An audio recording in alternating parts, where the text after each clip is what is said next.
folks, Mundane Man here again, and today we are going to be installing a light fixture. This fancy sucker right here to replace that ugly one right there that's just a light bulb hanging there. I've kind of been finishing our basement piecemeal, and it's time to start putting some of the finishing touches on it. So we bought these light fixtures from Wayfair. Got that. Got a nice decorative ring that makes it look fancy. And we have the instructions, but who needs those, right? So what we'll be doing today is we'll be putting up this mounting plate, connecting our hot and neutral wire and a ground into the box up there. Get rid of that ugly thing, and then we'll put the other attachments on. And this is a 3-bulb fixture, and with 3 LED bulbs in it, it'll be plenty bright, but won't be consuming a lot of energy or creating a lot of heat, so that'll be great. So let's get at it. So this is a relatively easy job that most people could do.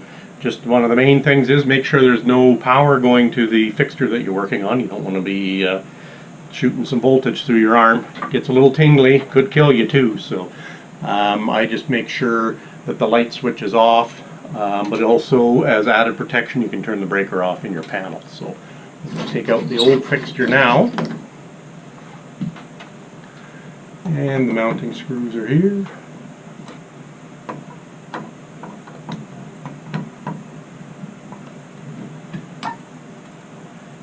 And pull it down, and you can see our white and black wire, hot and neutral, and we can just take those out. What I'm going to do first, just as an added precaution, I'm going to put a meter on there, make sure there's no juice to it. Just a standard multimeter. This particular one's a Fluke, and it can do AC and DC, so I'll just make sure it's on the AC setting.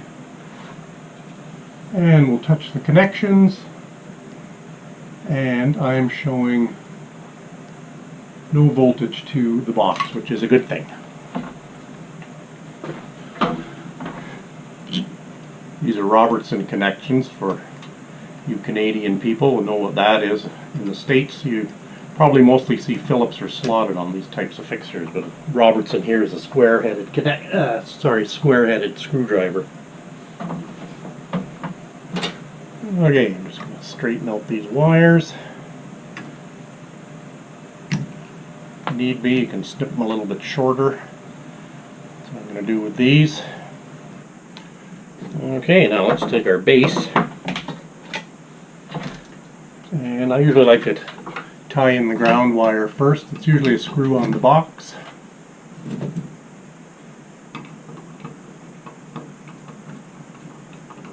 You usually see the ground wire, just usually a bare copper wire.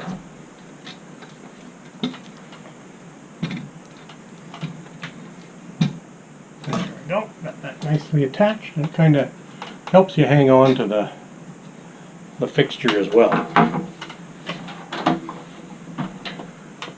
And let's connect our common. We've got some morettes here that came with the package.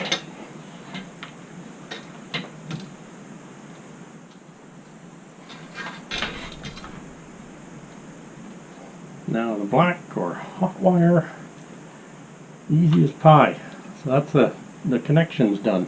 So now we'll just kind of stuff those back up into the box like that. And it's always good to make sure you have your ground wire in there nice and tight, because if the box goes live for some reason, you want to make sure that the grounding is correct. Now there's the screws that are in the box, and that's what will hold the fixture to the ceiling. So we're just going to line up the holes of the screws to the pre-stamped holes on the light fixture itself.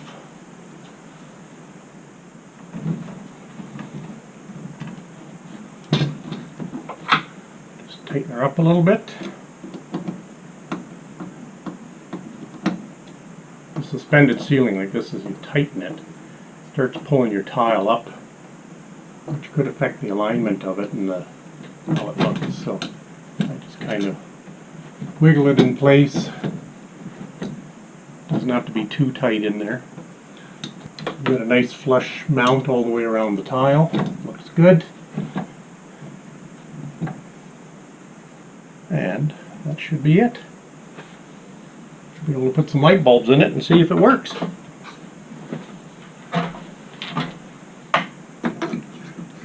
So these are an LED bulb. They're equivalent of 60 watts per bulb, but only draw 10 watts, I believe. I'll check the box here in a minute. This fixture is supposedly capable of 660 watts, but nobody wants to draw that much power anymore. So what does the box say? Light output of 800 lumens, and energy used is 10 watts. So we're going to get 180 watts of light out of 30 watts of power consumption. So that's perfect. Let's turn it on and see what it looks like. It's a nice white light. Looking good. It's bright, I'll give you that. Okay, so we've got the dish and the decorative ring. Feels like it's going to be a little bit of a tricky deal to do.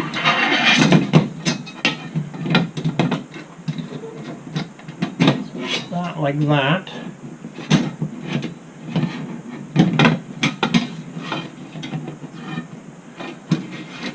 Bit of a juggling act here.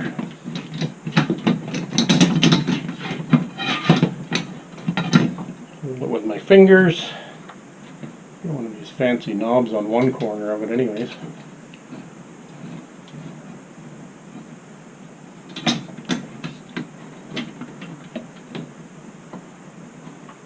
And these threaded studs are adjustable too. You can draw them out a little bit.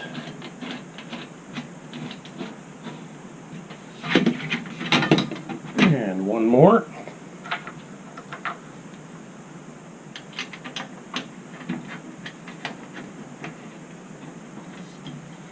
And that pretty much looks like that.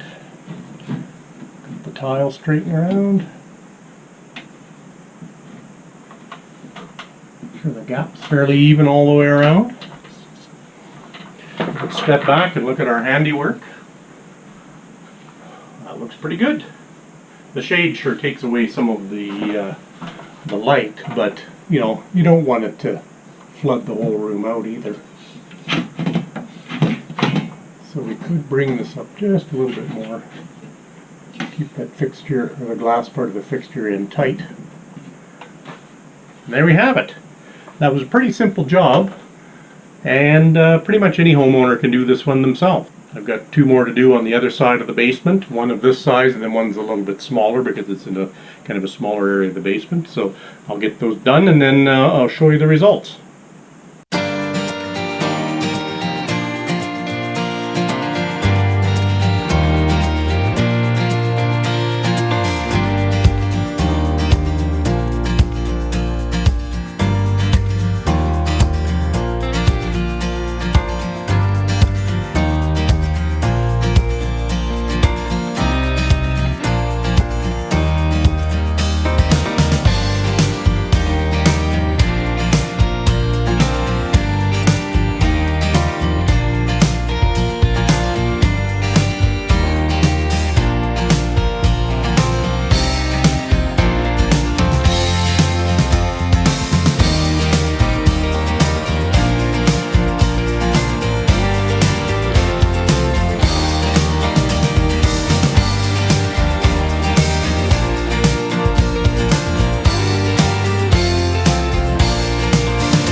Okay, that's that little job done. So we've got this fixture up here.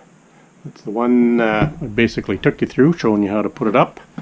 Then I got a matching one right there. I don't have matching bulbs, and I don't know if you can tell. Two are kind of the standard, what look like an incandescent, and one looks like a fluorescent bulb. So I'm going to change out the bulbs to get something more consistent.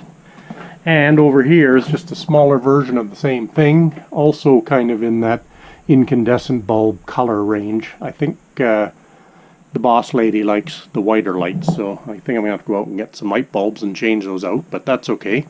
So that's it for this little job, and till next time, we'll catch you later. Bye-bye.